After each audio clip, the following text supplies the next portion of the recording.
അനീഷിനെ വെറുതെയാണ് ആദില ചൊറിയുന്നത്. അനീഷ് ആദിലയുടെ പേര് നോമിനേഷനകത്ത് കൊണ്ടിട്ടതിന് ആ സമയം തൊട്ട് അനീഷിനെ ഇട്ടങ്ങ് എന്താ പറയുക ഇറിറ്റേറ്റ് ചെയ്യാണ് ആദില. ഒരു കാര്യമില്ല, ആദിലയുടെ ഗെയിം വളരെ വളരെ മോശമാണ്. ഈ വരും ദിവസങ്ങളിൽ എനിക്ക് തോന്നുന്നില്ല ആദില 100 ദിവസം അവിടെ സർവൈവ് ചെയ്യുന്നത്. കാരണം ഈ സ്വഭാവത്തിനാണെങ്കിൽ ആദില എന്തായാലും പുറത്തു പോകാൻ ചാൻസ് കൂടുതലാണ്. നോറ നല്ല ഗെയിമറാണ്, പുള്ളിക്കാരി നല്ല രീതിക്ക് ഗെയിം കളിച്ചു പോകുന്നുണ്ട്. പക്ഷെ ആദില എന്താണ് ചെയ്തത്? ആദിലയുടെ ഗെയിം ആദ്യമൊക്കെ പക്ക പക്ക അടിപൊളി ഗെയിം ആയിരുന്നു, നല്ല രീതിക്കായിരുന്നു. പക്ഷെ ലക്ഷ്മി ആയിട്ടുള്ള ഒരു ഇഷ്യൂ കഴിഞ്ഞതിന് ശേഷം ആദിലയുടെ ഒരു എന്താ പറയാ, ആദിലയുടെ ഗെയിം മാറി. അതായത് ഇറിറ്റേറ്റിംഗ് ആയിട്ടുള്ള ഒരു ഗെയിമിലോട്ട് പോയി. അനീഷ് ഒരു ജോലി ചെയ്യാൻ പറയുമ്പോൾ തന്നെ ആദില ഓൺ ദി സ്പോട്ടിൽ പറയാണ് പറ്റത്തില്ല, ചെയ്യത്തില്ല. എന്തുകൊണ്ട് ചെയ്യത്തില്ല? എന്തുകൊണ്ട് ആദില ചെയ്യത്തില്ല?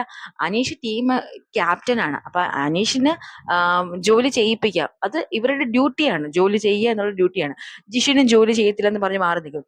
അതും പോരാഞ്ഞ് ഉറങ്ങാൻ കിടക്കുന്നവരുടെ ദേഹത്ത് ക്രീം കൊണ്ട് തേക്കുക. എന്ത് മാന്യതയാണ് ഇതിനകത്തുള്ളത്?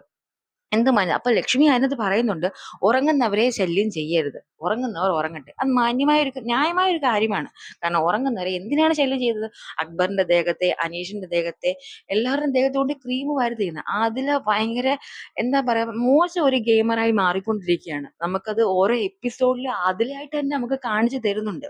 ആദിലയ്ക്ക് കിട്ടിയ സപ്പോർട്ടൊക്കെ എനിക്ക് തോന്നുന്നു അത് ഇടിഞ്ഞു വീഴാറായി. ആദിലയുടെ സപ്പോർട്ടൊക്കെ ഇടിഞ്ഞു വീഴാറായി എന്നാണ് എനിക്ക് തോന്നുന്നു. ആദിലയുടെ ഫാൻസും കാര്യങ്ങളെല്ലാം ആദിലയുടെ ഈ സ്വഭാവം കൊണ്ട് തന്നെ എനിക്ക് തോന്നുന്നില്ല ആദില 100 ദിവസം ആ ബേബി ഹൗസിൽ നിൽക്കുമെന്ന്. അപ്പൊ പുതിയ വാർത്തകളുമായിട്ട് സ്റ്റേ ട്യൂൺ. ബൈ.